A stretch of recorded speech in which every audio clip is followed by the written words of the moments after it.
கர்த்தர் இயேசு கிறிஸ்துவுக்குள் பிரியமானவர்களே, இன்று நாம் அருட்பொழிவு திருப்பணி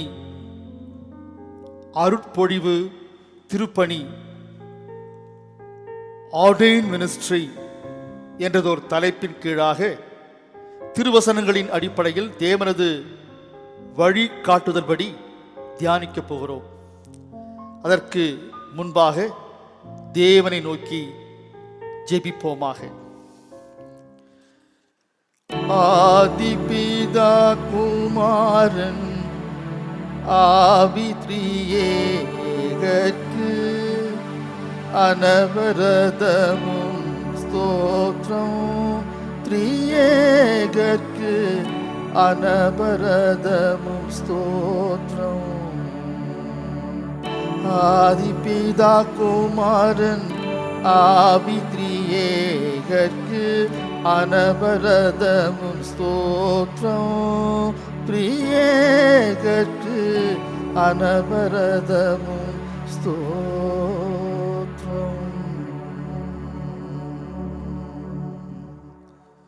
துதிக்கும் கனத்திற்கும் மகிமைக்கும் பாத்திரராகிய திரியேக தேவனே, உமது திருவார்த்தைகளை தியானம் செய்யும் போது கேட்கும் செவிகளையும் ஏற்கும் இதயத்தையும் ஆயத்தப்படுத்தும் கர்த்தாவே, இந்த ஜெபத்தை இறைமைந்தர் இயேசுவின் வழியாய் வேண்டுகின்றேன் வல்ல பிதாவே, ஆமேன்.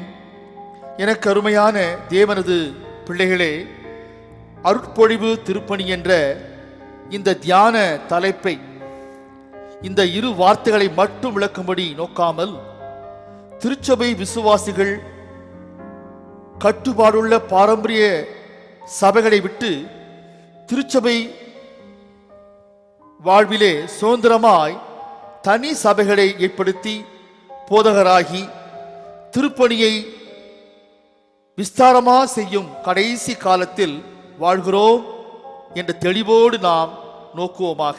ஏனென்றால் பாரம்பரிய அருட்பொழிவு பெற்ற போதகமார்கள் மட்டுமே அனைவரையும் மந்தைக்குள் கொண்டு வர முடியாது. மேலும் இந்தியாவின் சமயமும் அரசியலும் ஒன்றை ஒன்று பின்னி பழைய வர்ணஜாலம் செய்வதால் முறைப்படி அருட்பொழிவு பெற்றவர்கள், முறையான வேதாகம கல்லூரி பயிற்சி பெற்றவர்கள் மட்டுமே சரியான அணுகுமுறையை பின்பற்றி திருச்சபை திருப்பணியை சட்ட திட்டங்களுக்கு உட்பட்டு ஞானமாய் செய்ய முடியும்.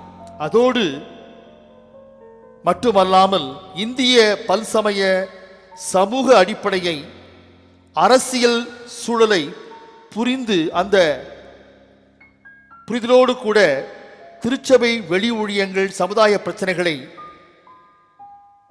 அணுக வேண்டும். வேதாகமத்திலே மோசே, எஸ்தர், தெபோரா, எலியா, தாவீது, நெகேமியா, பவுல் போன்றவர்கள் நம் கர்த்தராகிய இயேசு முக்கியமாக சமய அரசியல் சமூக போராளிகளாக செயல்பட்டதை நாம் வேதாகமத்திலே வாசிக்கின்றோம். சிலுவை இயேசுவை அழிக்கும் ஆயுதமாய் ரோம அரசால் பயன்படுத்தப்பட்டு கடைசியில் அந்த சிலுவையே அநேகருக்கு மோட்ச வாகனமாக மாறியது. முதலாவது பழைய ஏற்பாட்டு வேத பகுதியான எசேக்கியேலின் தீர்க்கதரிசன புத்தகம் 33ஆம் அதிகாரம் வசனங்கள் 1 முதல் 9 வரை பார்த்தோமானால், முக்கியமாக வசனம் 7 குறிப்பாக பார்த்தால், மனுபுத்திரனே, நான் உன்னை இஸ்ரவேலர் வம்சத்தாருக்கு காவல்காரனாக வைத்தேன். ஆகையால் நீ என் வாயினால் வார்த்தையை கேட்டு, என் நாமத்தினாலே வார்த்தையை கேட்டு, என் நாமத்தினாலே அவர்களை எச்சரிப்பாயாக என்று கர்த்தர் சொல்லுகிறார் என்று வருகிறது. The watchman, the shepherd must be alert and vigilant all the time because he is accountable. இரண்டாவதாக புதிய ஏற்பாட்டிலே 1 தீமோத்தேயு 3ஆம் அதிகாரம் 1 முதல் 13 வரை வாசித்து பார்த்தோமானால், குடும்ப தலைமை தகுதி தேவனது மந்தையை நடத்தும் பிறரை நாம் தேவ மந்தைக்குள் கொண்டு வரும் மேய்ப்பனின் தகுதியை பெற்றிருக்கிறது. ஒரு மந்தையின், ஒரு திருச்சபையின் மேய்ப்பன் விசுவாசத்தின் ரகசியத்தை சுத்த மனசாட்சியிலே காத்துக்கொள்வராய் இருக்க வேண்டும். அதுவே தேவ பக்திக்குரிய ரகசியம் என்று பவுலடியார் அருட்பொழிவு திருப்பணியின் சிறப்பை கோடிட்டு காட்டியுள்ளதை நாம் புரிந்து கொள்ளலாம். குடும்பத்தின் தலைமை தகுதியை வைத்து அருட்பணி திருப்பணிக்கான தகுதியை பவுல் விளக்குவதை பார்த்தால் பவுல் திருமணமானவராக இருக்க வேண்டும் என்று புரிகிறது. ஏனென்றால் செனகரீப் சங்க உயர் பதவி இருப்போர் திருமணம் ஆனவராக இருத்த அவசியம். ஒரு கால் பவுல் மனைவி இழந்தவராக, விடோவராக நிச்சயமாக இருக்கலாம். மூன்றாவதாக சொல்லும் பொழுது மாறி மாறி வாசிக்கும் சங்கீதம் 99 ஆசாரியத்துவ திருப்பணி செய்த ஆரோன், மோசே, சாமுவேல் தேவனுடைய சாட்சி பிரமாணத்தின்படி தேவ கட்டளையை பின்பற்றியதால் தேவன் அவருடைய கிரியைகளுக்கு தக்கபடி சரிகட்டி பின்பு மன்னிக்கிறவராய் அவர்களுக்கு தம்மை வெளிப்படுத்தினார் என்பதை புரிந்து கொள்கிறோம். இறுதியாக சுவிசேஷ பகுதியான யோவான் 21 வசனங்கள் 15 முதல் 19 வரை பார்க்கும் பொழுது அதில் அருட்பொழிவு திருப்பணியின் அழைப்பின், அபிஷேகத்தின், நியமனத்தின் ஆழம், தகுதி, பொறுப்பு தெளிவாக காணப்படுகிறது.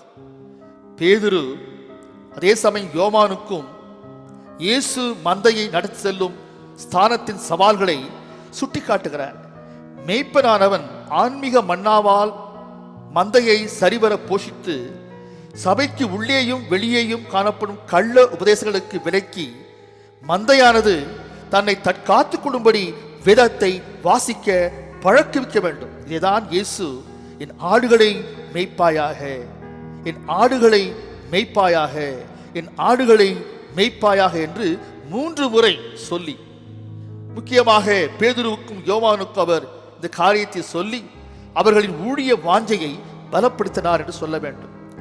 அருட்பொழிவு திருப்பணி ஒரு காவல்காரன், ஒரு தலைவன், ஒரு போதிப்பவர் என்ற 3 கண்ணோட்டத்திலும் தன்னை அனல்மூட்டி செய்ய வேண்டிய திருப்பணியாகும். உலகில் உள்ள அனைவரையும் காட்டிலும் ஆப்பிரிக்கா கண்டத்தில் உள்ள மக்கள் சத்தியத்தை காலவரை கருதாமல் சலிப்பின்றி கவனமாய் கேட்டு உள்வாங்கும் மக்களாய் காணப்படுகிறார்கள். அதோடு அதன் பிரதிபலிப்பாக கண்ணீர் ஜெபம், உபவாசம், ஊழியத்தின் விஸ்தாரத்திற்கு அள்ளி வழங்கும் மெக்கதோனியா மக்களாக காணப்படுகிறார்கள்.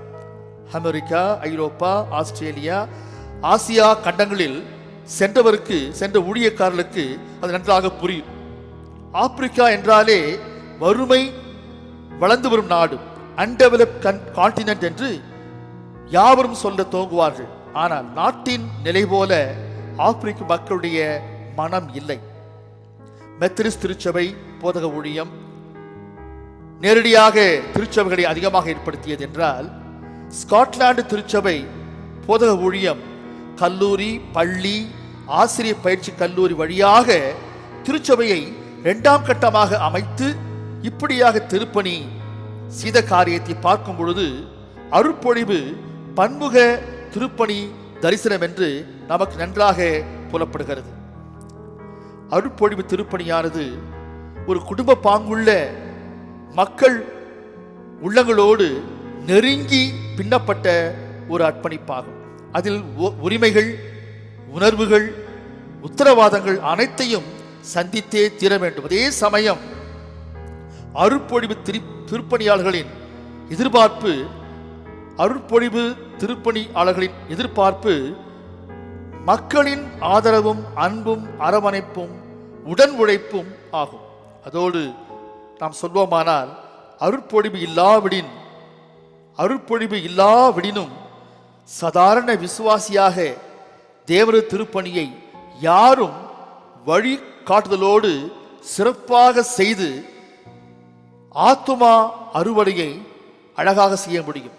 ஒரு பெரிய மலை அருவியாக சப்தத்தோடு செய்யாவிட்டாலும் அமைதியாக சமவெளியிலே சப்தமின்றி ஓடுகின்ற நீரோடை பாணியில் திருப்பணியை நிச்சயமாக செய்ய முடியும்.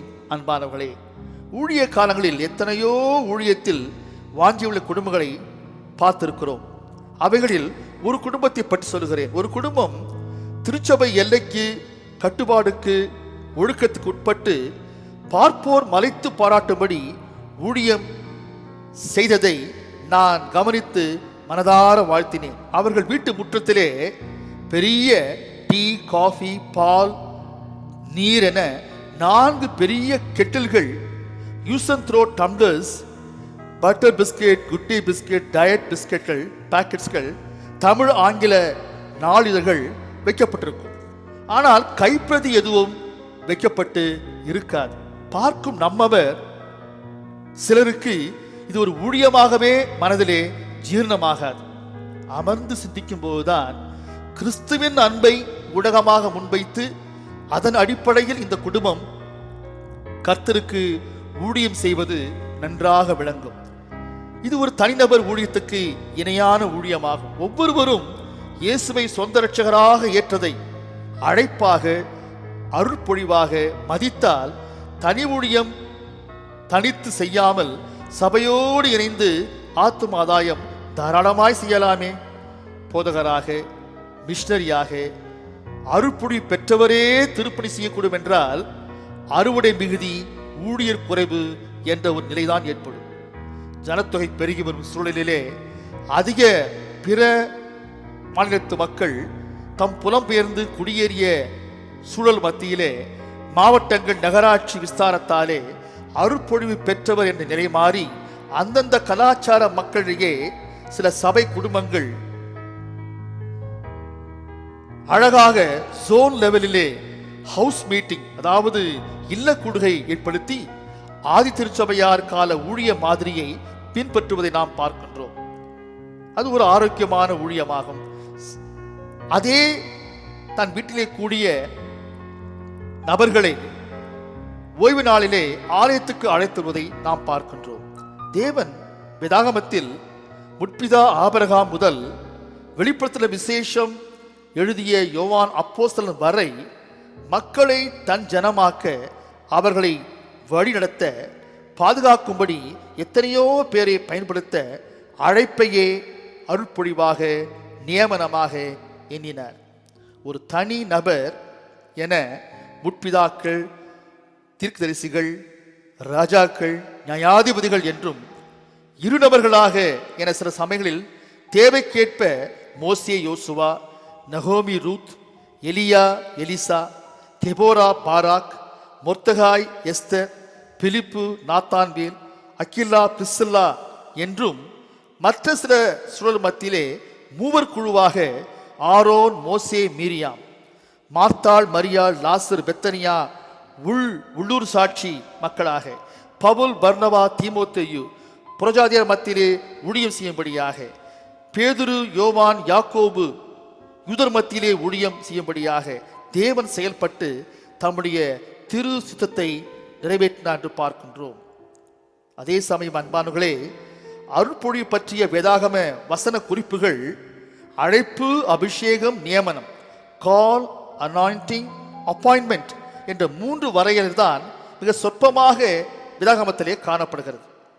அது நமக்கு ஆச்சரியமாக, வியப்பாக காணப்படுகிறது. இயேசுவை சொந்த இரட்சகராக ஏற்றவுடன் பெரும் திருமுழுக்கு, அந்த ஞானஸ்தானமே ஒரு திருவிரு தகுதியாக தனி சுதந்திர சபைகள் அந்த முறையை பின்பற்றுகிறது.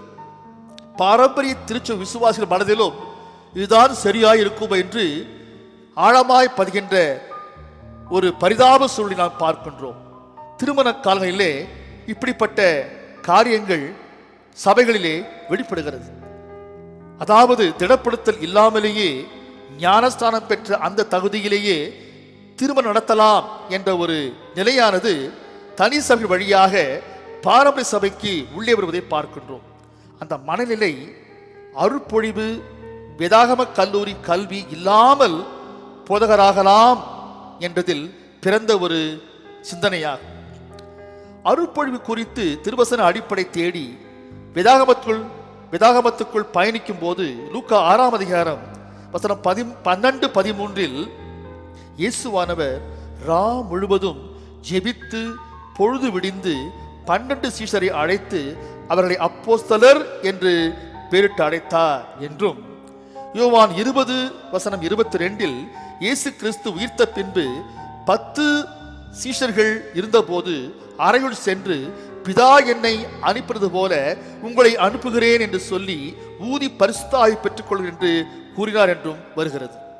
அப்போஸ்தலர் நடவடிக்கைகள் 1:26 சீஷர்களிலே திருவுள சீட்டு போடப்பட்டு மத்தியா யூதாசுக்கு பதிலாக 11 12வது நபராக சேர்க்கப்பட்டார் என்றும் வருகிறது. எபேசியர் 4:12-13 சுவிசேஷ ஊழிய வேலைக்காக சபை விருத்தி அடைய சிலரை அப்போஸ்தலராக, தீர்க்கதரிசிகளாக, சுவிசேஷகராக, மேய்ப்பராக, போதகராக ஏற்படுத்தினார் என்றும் அப்போஸ்தலர் நடவடிக்கைகள் 14:23 சபைகள் மூப்பர்களை உபவாசித்து ஜெபித்து ஏற்படுத்தினார்கள் என்றும், அருட்பொழிவு என்ற வகையில் சீஷர்கள் அப்போஸ்தலராக மறுபெயர் பெற்றதாக, மற்ற இடங்களில் தெரிந்தெடுப்பு, நியமனம், அழைப்பு என்பதாக அருட்பொழிவு காணப்படுவதை நாம் பார்க்கின்றோம். அன்பானவர்களே, அருட்பொழிவு என்றாலே எப்படி ஞானஸ்தானம், திடப்படுத்தல், சபை ஊழியர், மிஷனரி அர்ப்பணிப்பு, அருளுரைஞர் தெரிந்தெடுப்பு, சுவிசேஷகர் அர்ப்பணிப்பு, போதக திருப்பணி போலவே தூய ஆவியானுடைய பொழிவு, அபிஷேகம் மட்டுமே முக்கிய ஆவிக்குரிய அடையாளமாக, நிகழ்வாக காணப்படுகிறது. தூய ஆவி ஆனவரின் நிரப்புதல், வழி நடத்துதல், அதுதான் இந்த எல்லா அர்ப்பணிப்பு ஊழியர்களிலும் அந்த அருட்பொழிவிலும் முக்கியமானதாக கருதப்படுகிறது. இயேசுவுக்கு யோவான் ஸ்நானகன் திருமுழுக்கு தரும் இந்த நிகழ்ச்சியிலே பிதாவின் அச்சாரத்தோடு தூய ஆவியானவர் புறா வடிவில் இறங்கி வருவது ஞானஸ்தான நிகழ்வாக முழுமையாய் பார்க்கப்படாமல், பிதா இயேசுவை மனித தேவகுமாரனாக ரட்சிப்பின் திருப்பணிக்கு, ஊழியத்துக்கு அர்ப்பணித்த ஒரு அறிமுக காரியமாகவே அந்த அருட்பொழிவு ஆகவே அந்த ஞானஸ்தானம் அமைந்த காரியத்தை பார்க்கிறோம். சில இடங்களில் தலைமேல் கை வைத்து தூயாவி வரம் வல்லமை பெற, மூப்பர் பணி செய்ய, தீர்க்க தரிசனம் உரைக்க செய்த ஆவிக்குரிய செயலானது அருட்பொழிவாக நமக்கு காணப்படுகிறது. எப்படி பார்க்கிலும் அருட்பொழிவு பெற்ற தலைமையால் தரப்படும் ஒழுங்கானது இன்று வரை தேவன் கையாளுகின்ற ஒரு அளவுகோல், வரைமுறையாக, ஒரு திருச்சை ஒழுங்காக இருக்கிறது. அன்பானவர்களே, பல சபை தலைமைகள், ஊழியர்கள் தலைமையில் கை வைத்து ஒருவரை போதகராக, சுவிசேஷகராக, மிஷனரியாக, பிஷப்பாக அருட்பொழிவு தருவது பாரம்பரிய சபைகளில் பல நூற்றாண்டுகளாக வழக்கத்தில் இருந்தாலும், தனிப்பட்ட சபைகள் இதே முறையை பயன்படுத்தி அநேகரை போதகராக்கி திருச்சை ஊழியத்தை விருத்தி செய்வது, அநேக சத்தியத்தை பின்பற்றி இயேசு இரட்சகராக ஏற்று ஆவிக்குரிய வாழ்வில் வளர்வது மனதிற்கு மகிழ்ச்சி அளிக்கிறது. அதுவும் தேவசித்தமாகவே, தேவனுடைய வழிகாட்டுதலாகவே நாம் இதை கடைசி காலங்களில் ஏற்றுக்கொள்ள வேண்டும். அன்பானவர்களே, சமாரியா பெண்ணோடு இயேசு பேசிய வழிபாடு, தொழுகை, ஆராதனை குறித்த தெளிவு யோவேல் தீர்க்கதரிசியுடைய வாக்கு நிறைவேறிய அடையாளமாக இதை நாம் கருத வேண்டும். அருட்பொழிவு பெற்றவர் ஆராதனை வேளையில் பிரசங்க பீடம் மக்களுக்கும் இடையே தன்னுடைய திருப்பணியை துவங்குகின்றார். செயல் ரூபத்தில் தாளந்து கருதி ஒரு சமுதாய போராளியாக தன்னை அர்ப்பணிக்கின்றார். ஒரு போதகர் பிரசங்கப்பீடத்தில் தேவனுடைய திருவார்த்தையை பகிர்ந்து கொண்டிருக்கும் பொழுது ஒரு சமயம் கிங் சார்ல்ஸ் 12 என்பவர்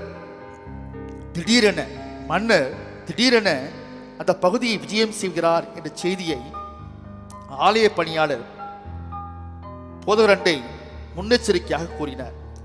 அந்த வினாடியே போதகர் ராஜாவுக்கு ஆள் அனுப்பி ஆலய வெஸ்டியில், வரலாற்று முக்கியமுள்ள அந்த வெஸ்டியிலே தன்னுடைய இருக்கையிலே ராஜாவை அமர வைத்து தனது ஊழியர்களெல்லாம் விளக்க துவங்கி பின்பு ராஜாவை வழி அனுப்பி வைத்தார். அடுத்த நாள் ஒரு மர சிலுவை ராஜாவிடமிருந்து போதகருக்கு தரப்பட்டு கூட ஒரு கடிதமும் அளிக்கப்பட்டது. இரண்டையும் பார்த்து போதகர் தன்னை உணர்ந்து அந்த கடிதம், ராஜா எழுதியுள்ள அந்த கடிதம் சொன்னபடி அந்த சிலுவையை தனது ஆல்டர் புல்பிட் எதிராக, அதாவது ஆலய நுழைவாசல் மேலே பதிக்க செய்தார். ராஜாவுடைய நோக்கம் அதை அந்த சிலுவையை போதகர் பார்க்கும்போது பார்த்து கொண்டே இயேசுக்கு மட்டும் ஆலய ஆராதனை வேளையில் முதலிடம் கொடுத்து அதோடு அவர் செய்தியை சொல்வதிலே தன்னுடைய எண்ணங்களை செலுத்த வேண்டும் என்று ராஜா எண்ணினார். பாருங்கள், இந்த எண்ணம் உண்டாகவேதான் ராஜா தன் விருப்பமாக இந்த காரியத்தை, பொருளை அவருக்கு அனுப்பி வைத்திருக்கிறார். நமது ஆலயங்களில் பெரிய வால் கிளாக்கை ஆலய நுழைவாயிலின் மேல் மாட்டுவதின் முக்கிய காரணம் மக்கள் கவனம். ஆராதனை வேளையில் கடிகார 3 முட்களோடு வட்டமடிக்க கூடாது என்பதற்காகத்தானே அன்பானவர்களே. அருட்பொழிவு திருப்பணி தாவீது எழுதிய 23ஆம் சங்கீதத்தை உள்வாங்கிய ஒரு பொறுப்பாகும். தேவன் குறைவின்றி பசும்புல் மேய்த்து அமர்ந்த தண்ணீரண்டை நடத்தி கோலால் தழைப்பறித்து போட்டு தடியால் பாதுகாப்பை தந்து ஆடுகளின் ஒவ்வொன்றையும் நடத்துகின்றார். அதே போல சபை மேய்ப்பரும் கூட தேவ மன்னாவால் தன் தரப்பட்ட மந்தையை போஷித்து அமர்ந்த தண்ணீர் போன்ற சமாதானத்தை கற்பித்து கள்ள உபதேசத்திலிருந்து காப்பாற்ற வேண்டும். ஒரு முறை பல ஆடுகளை கொண்ட பண்ணை சொந்தக்காரர் அவைகளில் ஒரு ஆடு குறைந்திருப்பதை கண்டுபிடித்து ஆடு மேய்க்கும் வேலையாளிடம் சொல்லி இந்த ஆட்டை கண்டுபிடித்து அழைத்து வா என்றார். அந்த வேலையாளோ, ஐயா இருட்டாயிற்றே, மிருகங்கள் என்னை பட்சித்து போடுமே என்று ஆட்டை குறித்து கரிசனை இல்லாமல் பதில் சொன்னார். இந்த சம்பவத்தில் இந்த வேலைக்காரன் பதிலும் ஆட்டு சொந்தக்காரன் கேள்வியும் முரண்பட்டிருக்கிறது. கடைசியில் என்ன நடந்தது தெரியுமா? தன் ஆட்டை தேடி சொந்தக்காரனே புறப்பட்டார். ஆனால் ஆடுகள் சொந்தக்காரனாகிய என்னை அறியாதே, ஆடு மேய்க்கும் வேலைக்காரனை மட்டுமே அறியும் என்று தனக்குள் பேசிக்கொண்டான். கடைசியில் என்ன செய்தான் தெரியுமா? ஆட்டுத்தோலை உடலிலே நன்றாக போர்த்தி கை கால்களை மண்ணில் பதித்து ஆடு போல இடத்துக்கு நடந்து சென்று ஆடு இருக்கும் இடத்தை கண்டறிந்தான். ஆடு அவன் பின்னே வந்தது.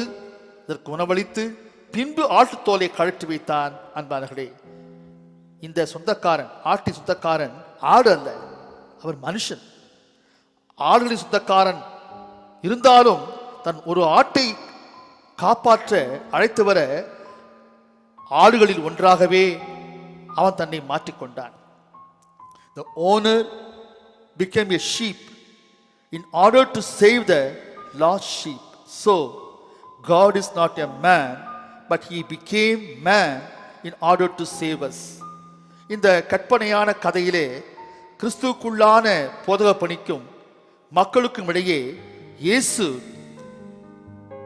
நமது சொந்த இரட்சகர் என்ற பரம பந்தம், ஆவிக்குரிய சொந்தம் என்ற 2 பதங்கள் இருப்பதை ஒவ்வொரு சுவிசேஷகரும் மிஷனரிமார்களும் மக்களோடு நெருங்கும் போதுதான் எளிதாக புரிந்து கொள்ள முடியும்.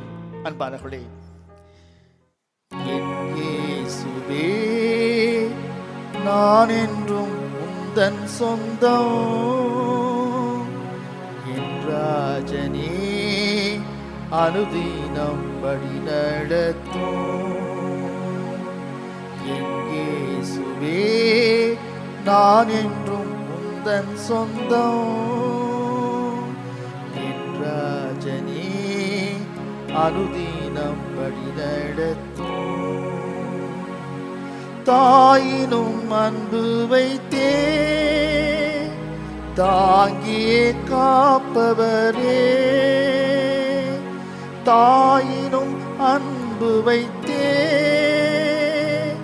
தாங்கியே காப்பவரே, ஜீவிய காலமெல்லாம் உந்தனின் பின் செல்லுவே.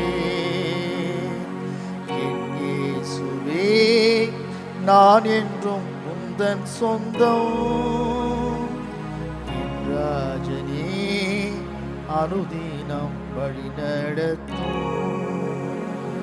அருட்பொழிவு என்னும் திருப்பணி என்பது தலைப்பாய் இருந்தாலும், அருட்பொழிவு பெற்ற ஒரு போதகர் திருச்சபை குடும்பத்தோடு எல்லா சுழல் மத்தியிலும் பின்னி பிணைக்கப்படுகிறார்.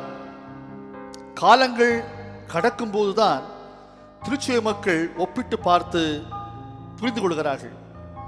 அருட்பணி என்னும் திருப்பணி என்ற தலைப்பானது அந்த பிரசங்கத்தை இறையியல் வார்த்தை ஜாலங்களை பயன்படுத்தி அநேக நுட்பமான அர்த்தங்களை கொடுத்து அவ்வளவு எளிதாக பேசிவிட முடியாது. திருச்சபை ஊழியம் முற்றிலும் அருஞ்சுவை உணர்ச்சி கொண்ட பல்லாயிரம் அனுபவங்கள் நிறைந்த ஒரு ஊழியமாகும். வேத வசன துணையோடு தூய ஆவியானவர் வழி நடத்தலோடு கூட இந்த பிரசங்கத்தை நாம் தியானம் செய்கிறோம். இருந்தாலும் நடைமுறை அனுபவங்கள் எல்லா போதருக்கும் ஒரே மாதிரி இராது. திருச்சபை வரவேற்பு வெல்கமிங் செரிமனி முதல் திருப்பணியாற்றி விடைபெறும் அந்த நிகழ்ச்சி வரை இரண்டுக்கும் இடையே போதகருக்கும் சபையாருக்கும் ஒரு குடும்ப அனுபவமானது பெருகி போவதை பார்க்கின்றோம். ஒரு முறை ஒரு செல்வந்தர் குடும்பம் விடுமுறை சுற்றுலா நிமித்தம் ஒரு எஸ்டேட் காட்டேஜில் ஒரு வாரம் தங்கி மகிழ்ந்தார்கள். திடீரென ஒரு நாள் நீச்சல் குளத்திலே அவருடைய 3 வயது குழந்தை மூழ்கி தத்தளித்தான். உடனே அங்கே இருந்த தோட்டக்காரன் மகன் நீரில் மூழ்கி அந்த ஆண் குழந்தையை காப்பாற்றினான். குழந்தையின் பெற்றோர் தோட்டக்காரனை பார்த்து, உன் மகனுக்கு நாங்கள் என்ன உதவி செய்ய விரும்புகிறாய் என்று பரிவோடு கேட்டனர். அவனும், என் மகன் டாக்டராக வேண்டும் என்று அடிக்கடி சொல்லுவான். நான் இருக்கும் வேலை சூழ்நிலை மத்தியிலே கிடைக்கிற வருமானத்தில் அவையெல்லாம் வெறும் கனவு என்று சொன்னான். அவன் முடித்தவுடனே அந்த அருமையான பெற்றோர் அவனுடைய கனவை நிறைவேற்றுவதாக வாக்களித்தார்கள். காலச்சக்கரம் கடகடவென உருண்டது. பிரசிடென்ட் வின்ஸ்டன் சர்ச்சில் நிமோனியாவில் படுத்த படுக்கையாய் இருக்கிறார். இங்கிலாந்து ராஜ குடும்பம் டாக்டர் பிளமிங்ஸ் என்ற பென்சிலின் மருந்தை கண்டுபிடித்த மருத்துவரை வைத்தியம் பார்க்க ஏற்பாடு செய்தார்கள். வின்ஸ்டன் சர்ச்சில் சுகமானதும் வைத்தியம் பார்த்த டாக்டர் உடைய விவரங்களை சேகரிக்க சொன்னார். பின்பு அந்த மருத்துவர் பிளமிங்ஸை அழைத்து ஒரு நாள், doctor பிளமிங்ஸ், rarely has one man owed his life twice to the same rescuer. அதாவது ஒருவரால் இருவரை காப்பாற்றப்படுவது உலகில் அரிதான ஒன்று என்றார். பிரசிடென்ட் வின்ஸ்டன் சர்ச்சில் தான் அன்று ஒரு நாள் நீச்சல் குளத்தில் காப்பாற்றப்பட்ட அந்த ஆண் குழந்தை. குழந்தையை காப்பாற்றிய அந்த தோட்டக்காரன் பிள்ளைதான் பென்சிலின் கண்டுபிடித்து சர்ச்சிலை பிழைக்க வைத்த டாக்டர் பிளமிங்ஸ். டாக்டர் பிளமிங்ஸ் சர்ச்சிலிடம் இருமுறை என்ன பல ஆயிரம் முறை ஒரே நபருக்கு அவசியமானால் உதவலாமே, ஆனால் உதவுபவர் அந்த 1000 முறை பாராட்டப்படலாம். அதே சமயம் எந்த பதில் உதவியை எதிர்பார்க்க கூடாது. நான் இம்மட்டும் உயர்ந்ததே உங்கள் பெற்றோரால் தான். ஒரு பிரசிடென்ட்டை மீண்டும் அந்த பொறுப்பில் அமர வைத்து மக்களுக்கு சேவை செய்ய கடவுள் என்னையே பயன்படுத்தினாரே, அதுவே எனக்கு போதும் என்று டாக்டர் பிளமிங்ஸ் சொன்னார். அருட்பொழிவு பெற்ற ஒவ்வொரு போதகர் அவர் சென்று திருப்பணியாற்றும் திருச்சபை, இந்த உறவு நிலையும் இப்படிதான் காணப்படுகிறது. ஒருவருக்கொருவர் பல்வேறு காலகட்டத்திலே தாங்கி தேவனுடைய திருப்பணியை செய்ய வேண்டும். வேதாகமத்திலே இதே போன்ற பொருத்தமான அநேக இந்த இருபக்க உறவுகள் பகிரப்படுகின்ற காரியத்தை நாம் வாசிக்கின்றோம். மொர்தெகாய் எஸ்தரை மகளாக வளர்க்க, எஸ்தர் மொர்தெகாயை காப்பாற்றி யூத ஜனத்தையும் தப்புவிக்கிறாள். யோனத்தான் தாவீதை தன் தகப்பன் சவுலிடமிருந்து காப்பாற்ற தாவீது யோனத்தான் மகன் மேயிபோசேத்தை ராஜ மேசையிலே சமமாக அமர வைத்து அழகு பார்க்கின்றான். மாற்கு பேதுரு, பவுல் ஒனேசமு, பவுல் எப்பாப்ரா, இப்படி இருவராக இக்கட்டு இடத்திலே உதவிய நிகழ்வுகள் வேதாகமத்தில் அதிகமாக காணப்படுகிறது. அருட்பொழிவு திருப்பணியானது திருச்சபை திருப்பணி, சுவிசேஷ திருப்பணி, சமூக சேவை திருப்பணி என்ற மூன்றையும் இணைத்து செய்யக்கூடிய ஒரு திருப்பணியாகும். அதை ஒவ்வொரு போதகரும் தன்னுடைய வாழ்விலே ஸ்திரப்படுத்தி, நிலைப்படுத்தி, நிரந்தரப்படுத்தி, அனுபவித்து பின்பர் அதை மக்களுக்கு போதிக்க வேண்டும். அதைத்தான் டிரான்ஸ்ஃபார்ம் டு டிரான்ஸ்ஃபார்ம் அதர்ஸ் என்ற ஒரு கருத்து விளக்குகிறது. உலகம் உயிர்கொல்லி கொரோனா தொற்றை நம் அனைவரும் ஜெயித்து அந்த அனுபவத்தின் அடிப்படையிலே இயேசுவை அறியாதோருக்கு அவரை பற்றி சொல்லும்படியாக கரங்கோத்து செயல்பட தேவன் தாமே நமக்கு கிருபை செய்வாராக. ஆமேன். ஜெபிப்போம். வாழ்வின் ஒவ்வொரு வினாடியும் எங்களை போதித்து வழி நடத்தும் பரமபிதாவே, அருட்பொழிவு திருப்பணி வழியாய் மட்டுமல்ல, அருட்பணி சுவிசேஷகர் திருப்பணி மூலமாகவும் ஆதாயப்படும் ஆத்துமாக்கள் மந்தையில் சேர்க்கப்பட வேண்டும் ஐயா. திருச்சபையை தவிர்த்து ஆடுகளை பராமரிக்க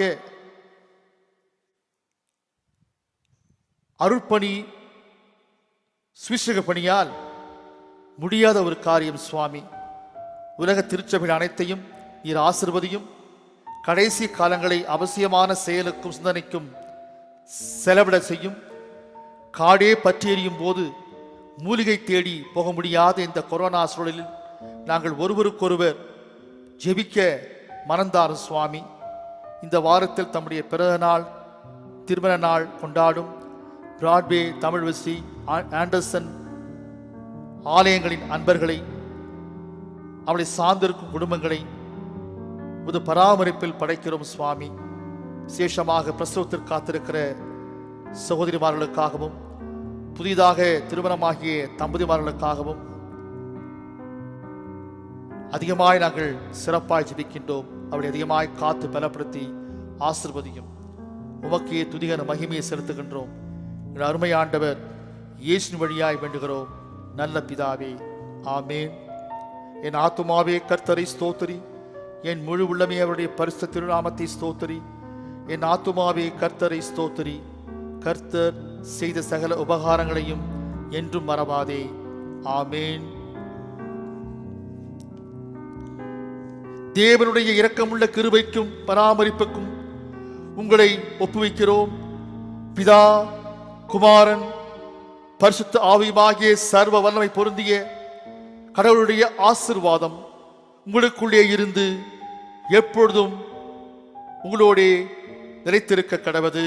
ஆண்டவர் உங்களை ஆசீர்வதித்து உங்களை காக்க கடவர். ஆண்டவர் தம்முடைய முகத்தை உங்கள் மேல் பிரகாசிக்க பண்ணி உங்கள் மேல் கிருபையாய் இருக்க கடவர்.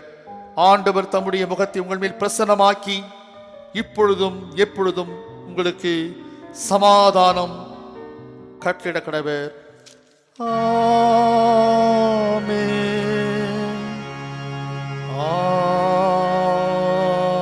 ஆமென்.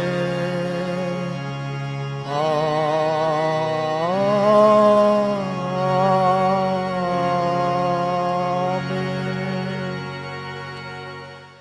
ஐயா என் மனம் மாற்றி உனது அடிமை என்றனை தேற்றி. ஐயா என் மனம் மாற்றி உனது அடிமை என்றனை தேற்றி. குணமாக்கி வினை நீக்கி கை தூக்கி மெய் பாக்கியம் கொடு இயேசு ராசா எம்மை ஆளும் நேசா. இயேசு ராஜா எம்மை ஆளும் நேசா. இயேசு ராஜா. கர்த்ததாமே இந்த வார்த்தையை ஆசீர்வதிப்பாராக. தேவனுடைய கிருபை உடைய அதிகமாய் ஆழ்வதாக. கர்த்தருக்கே துதிகன மகிமை உண்டாவதாக. ஆமேன்.